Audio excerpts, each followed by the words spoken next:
Vous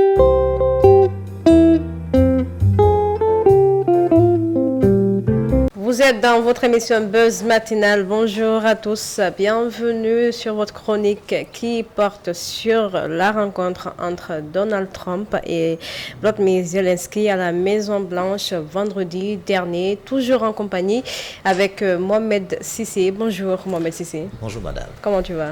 Je me porte très bien. Alors, tu es prêt à parler sur Donald Trump et Zelensky?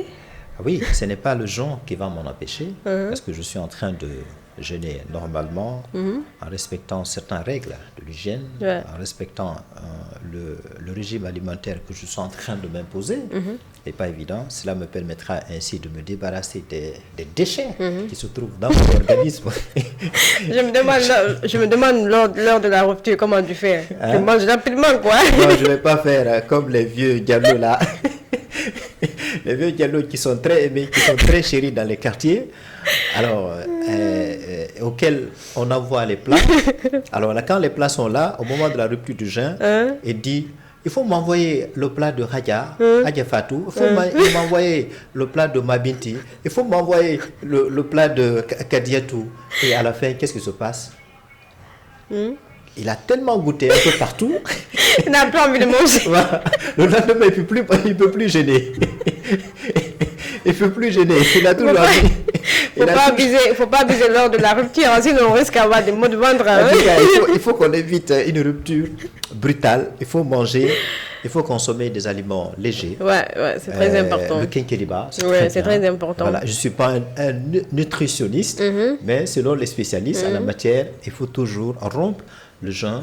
Avec l'eau chaude, avec l'eau chaude, avec le quinqueliba. Il faut qu'on évite de manger les mafés. Rempli d'huile. Oui, rempli d'huile. Oui, je pense que même en dehors de l'aspect spirituel, c'est très bon pour la santé. Pour notre santé, parce que ça nous permet de manger normalement. Exactement. Et je pense qu'il serait vraiment vu par un mauvais œil pour un vrai musulman qui jeûne normalement de tomber malade. Exactement. Voilà. Comme je disais tantôt, votre thème aujourd'hui porte sur Donald Trump et Volodymyr Zelensky, leur rencontre qui a eu lieu à la Maison Blanche, c'était vendredi dernier.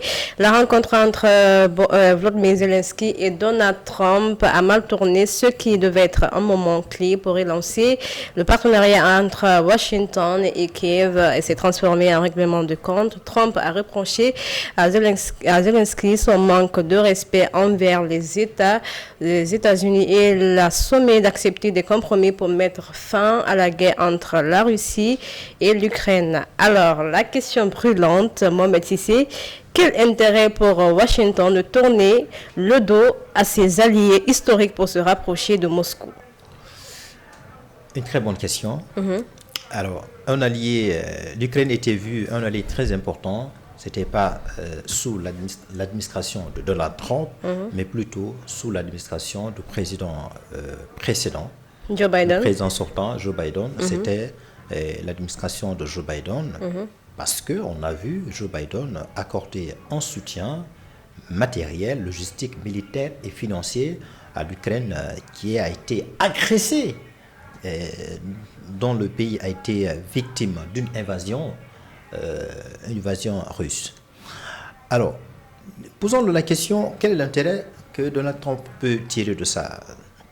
On a entendu Donald Trump, avant même cette invitation, qui a pris une autre tournure houleuse. Au début, tout allait bien. Volodymyr Zelensky avec Donald Trump. Et le chef de la Maison Blanche.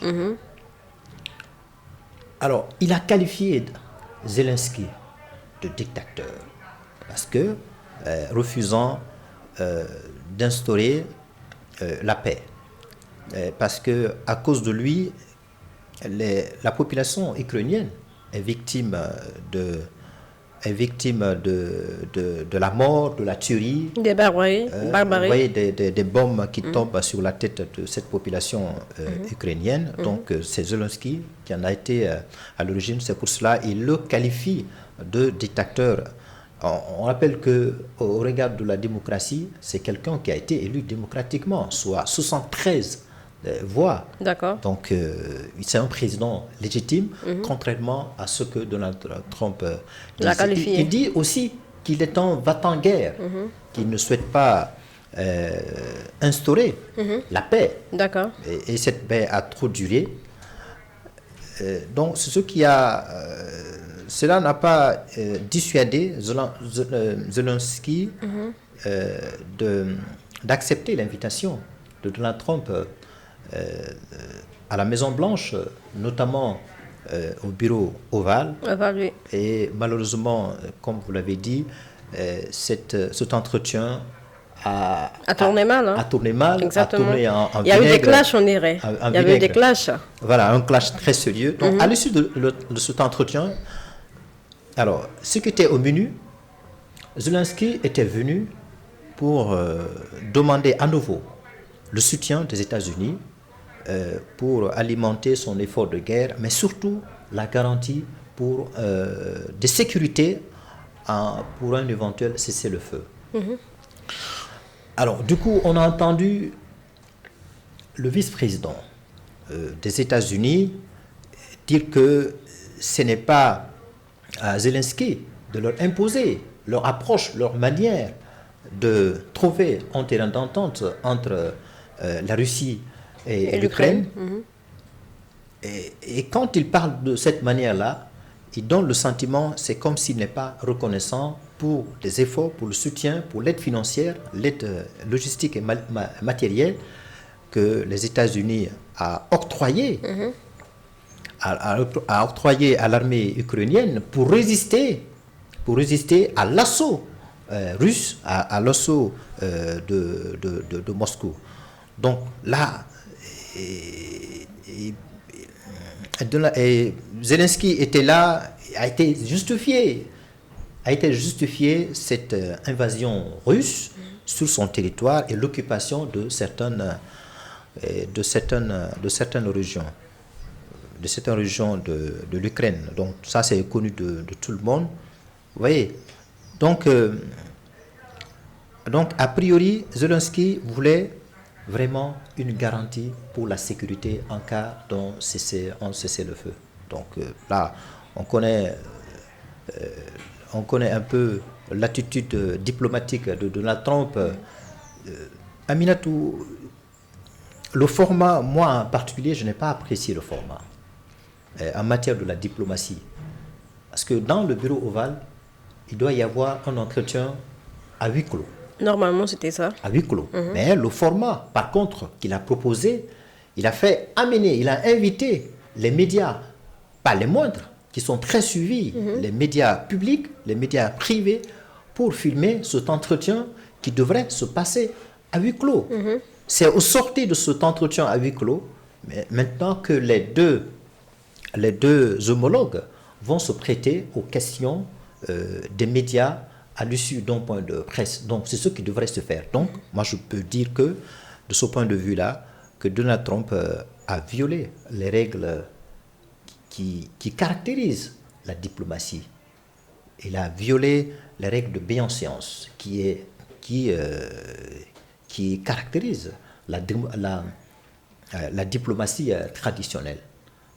Vous voyez ça. Donc moi je n'ai pas été surpris de cette attitude-là vis-à-vis de la Trump. Alors certains disent que Zelensky est sorti vaincu à l'issue de cet entretien-là. L'importance, c'était pas de ça. L'importance, c'était de donner une garantie de sécurité. C'est ce qu'il n'a pas fait. Mais ce qu'il voulait, au contraire, c'est de persuader Zelensky à accepter de signer un accord sur les minerais.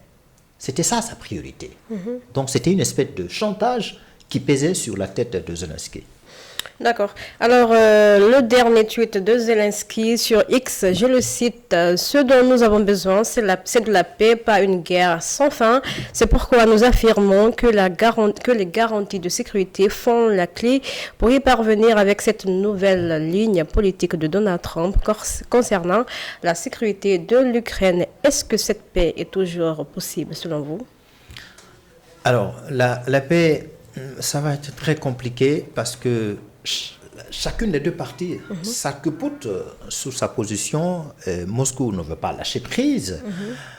Je vous rappelle que la position de Moscou, vous voyez, Donald Trump a un certain penchant pour Moscou, pour Poutine, parce que ayant quasiment la même idéologie, parce que souvent ces gens-là, ils sont imbus du populisme. Alors, la position de Moscou, c'est quoi? C'est que il veut à tout prix dénazifier le régime de Zelensky, parce que pour lui, il a pris la population ukrainienne en otage. Donc, son combat, c'est de vraiment libérer la population ukrainienne qui est sous l'emprise d'un nazi. Alors que Zelensky, il insiste là-dessus, c'est un juif, voilà, il est d'origine juive. Donc ça, c'était une communication de propagande, de populisme pour ternir l'image et aussi gagner l'esprit et le cœur des Russes pour leur faire croire que s'il a fait une invasion en Ukraine, c'est vraiment une invasion légitime, c'est une invasion justifiée. Donc, sa position aussi, c'est d'empêcher surtout l'adhésion éventuelle de l'Ukraine dans l'OTAN, l'organisation du traité pour l'Alliance du Nord. Donc, il ne souhaite pas du tout. Parce que dès lors que l'Ukraine va rentrer dans l'OTAN, tout de suite, il va avoir l'OTAN aux portes de Moscou, de la Russie. Donc, à partir de ce moment, la sécurité de la Russie serait en jeu.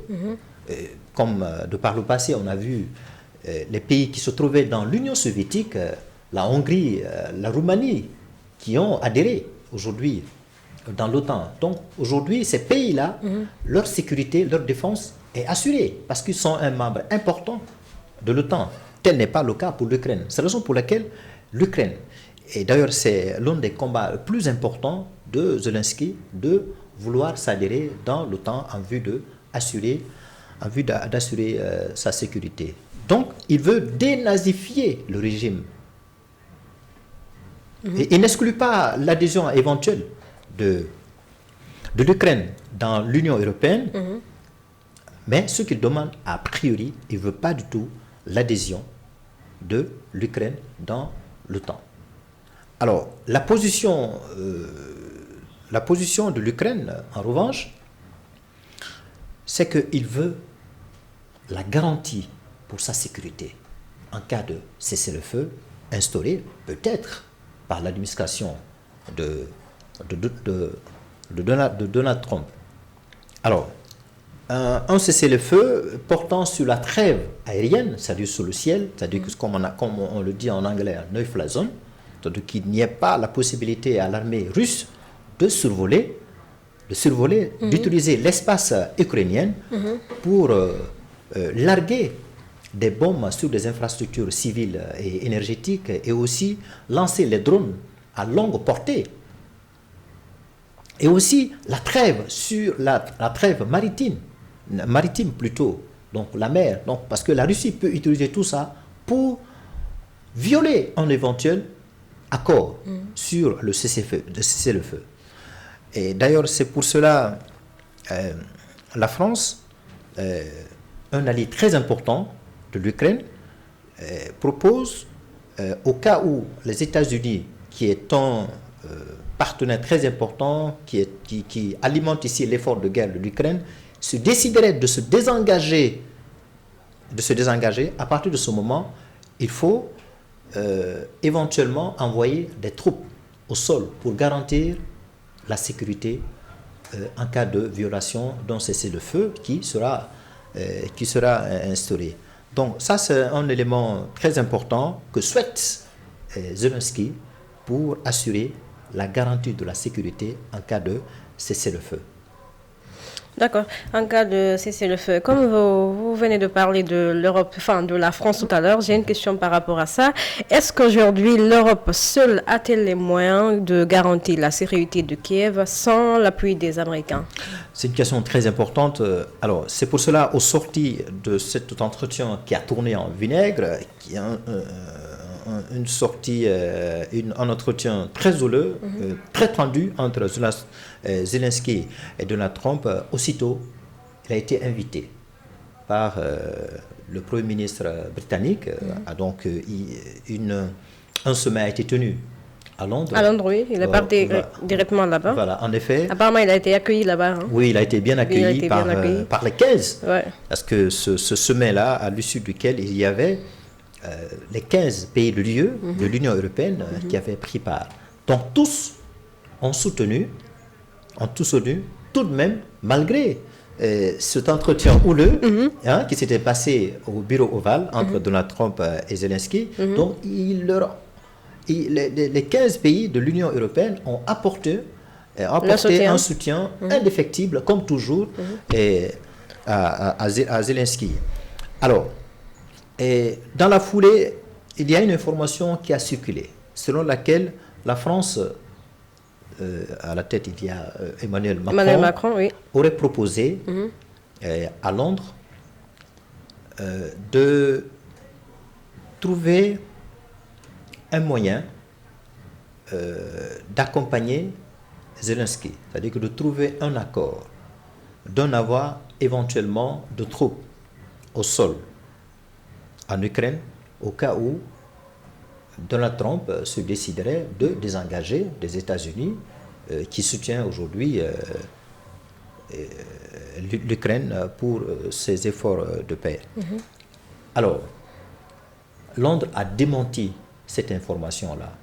Dis-moi, en aucun cas, je n'ai signé un accord avec Paris pour envoyer des troupes au sol, parce que cela pourrait être vu par Moscou comme une espèce de co-belligérance, un soutien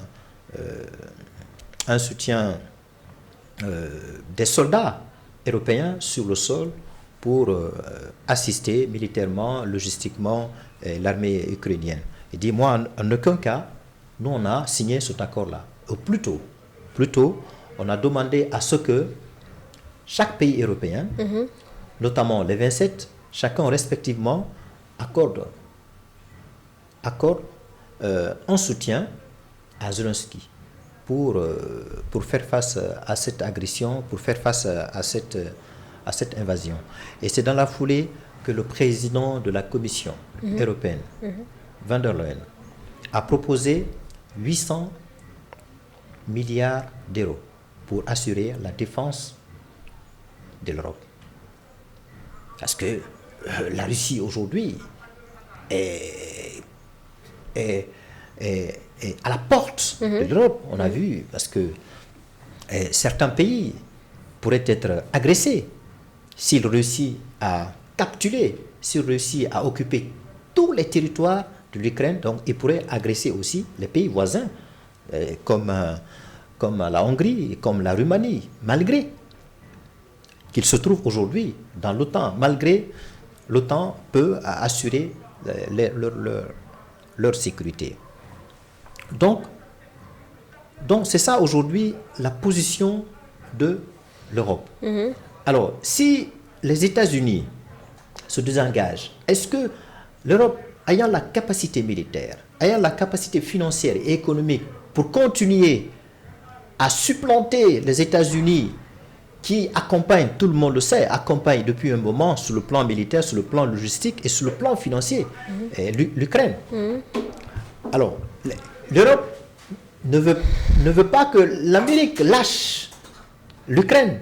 Donc, ils sont en train de trouver un moyen diplomatique, un moyen subtil pour convaincre Donald Trump à maintenir sa position, à maintenir ce soutien-là. Mais malgré tout ça, on a vu tout récemment Donald Trump, vous savez, c'est un président très têtu, entre guillemets, elle a décidé de geler l'aide qu'il accordait à l'Ukraine. L'Ukraine, exactement. Oui, alors on va parler de l'OTAN. C'est l'élargissement de l'OTAN qui a indirectement provoqué l'agression de la Russie sur l'Ukraine. Pourquoi l'Ukraine propose d'inclure son pays dans l'organisation transatlantique et est-ce que cela risquerait pas de mettre encore l'huile sur le feu dans cette situation? Mais justement, c'est un des éléments clés. Un des éléments clés, un élément très important sur lequel insiste Poutine. Et même son allié très important, les États-Unis, dont tous les deux, Poutine et Donald Trump, disent de façon catégorique qu'ils ne souhaiteraient pas l'adhésion de l'Ukraine dans l'OTAN. Et ça c'est un point qu'il ne faut même pas toucher. Peut-être une éventuelle adhésion, mais pas une adhésion dans l'OTAN. Comme je le disais tout de suite là, parce que dès lors que l'Ukraine arriverait à s'adhérer dans l'OTAN, à partir de ce moment, la sécurité de la Russie serait mise en danger. C'est la raison pour laquelle Poutine ne souhaite même pas que cet aspect-là fasse l'objet d'un entretien ou bien fasse l'objet d'un accord. Pas du tout. Alors, par contre, si Zelensky le souhaite, c'est pour sa propre survie, surtout pour la survie de l'Ukraine, c'est pour la sécurité de l'Ukraine.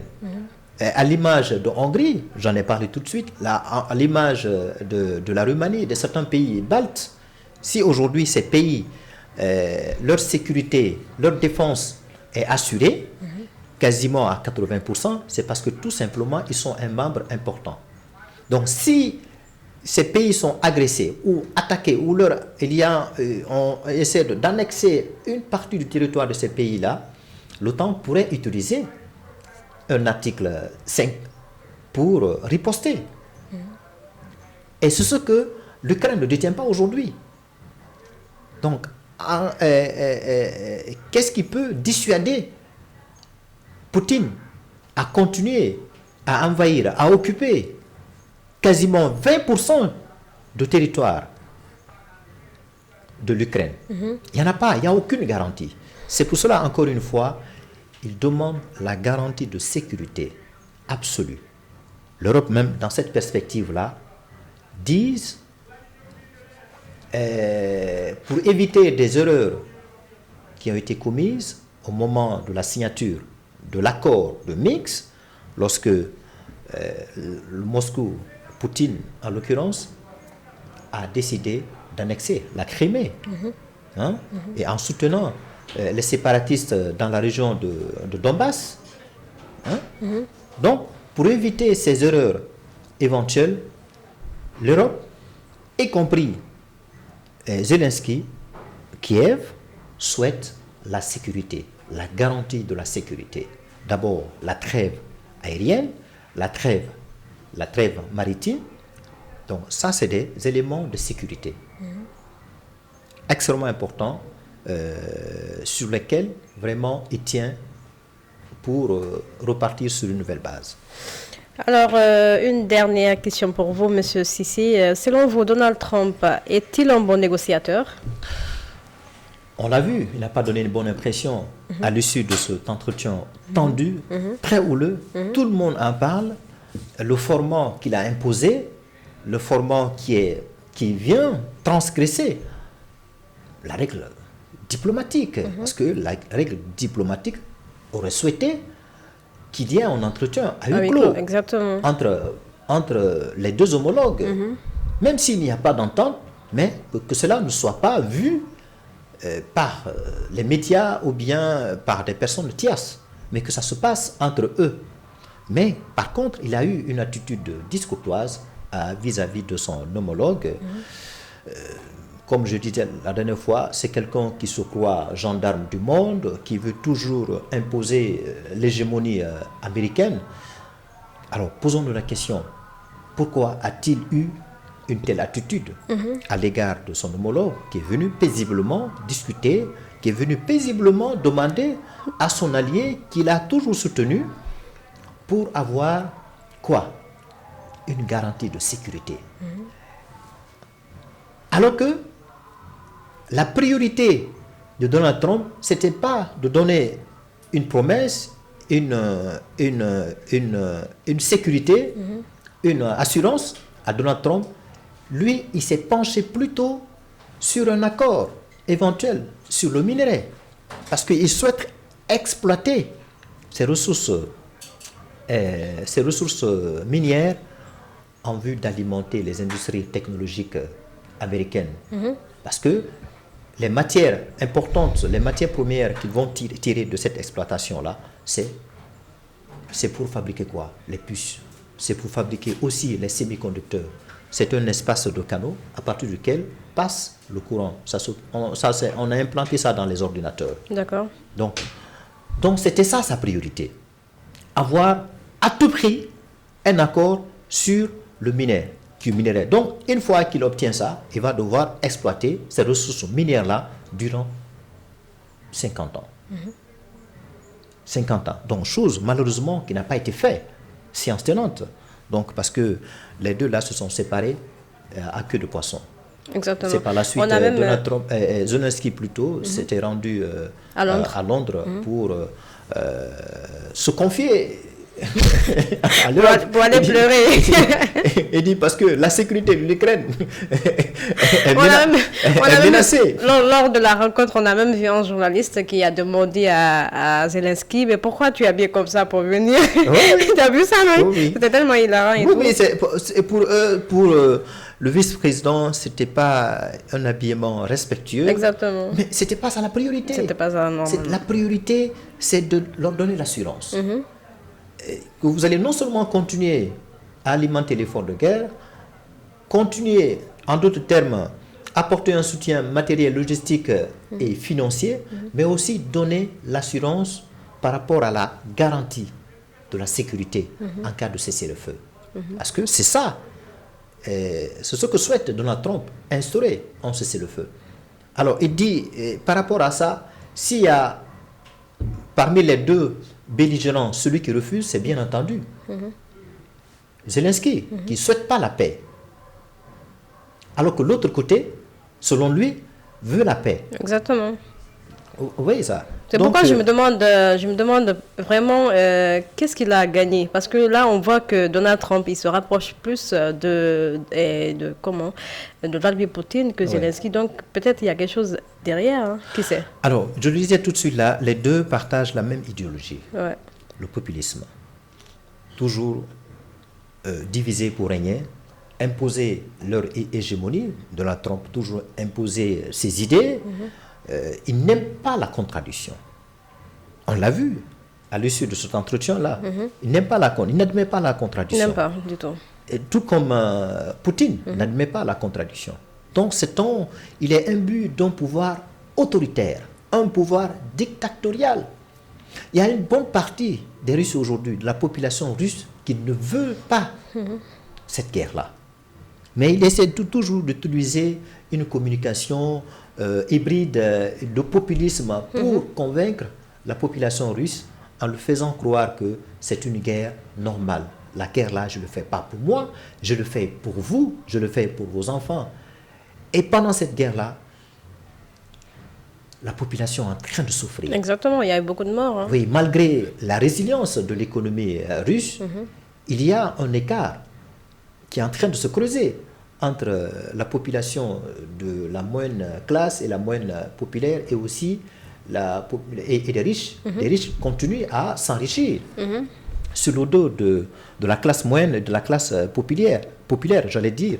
Donc, cet écart de pauvreté, cet écart de richesse est en train de se creuser. On voit aussi dans la même foulée les prix des produits de consommation est en train de s'augmenter au jour le jour. Donc, l'impact de cette guerre pèse très important sur la tête de la population russe. Mais tout de même, Poutine ne veut pas lâcher. Exactement. Il ne veut pas lâcher. Il est toujours animé de cette idéologie, de cette idée soviétique.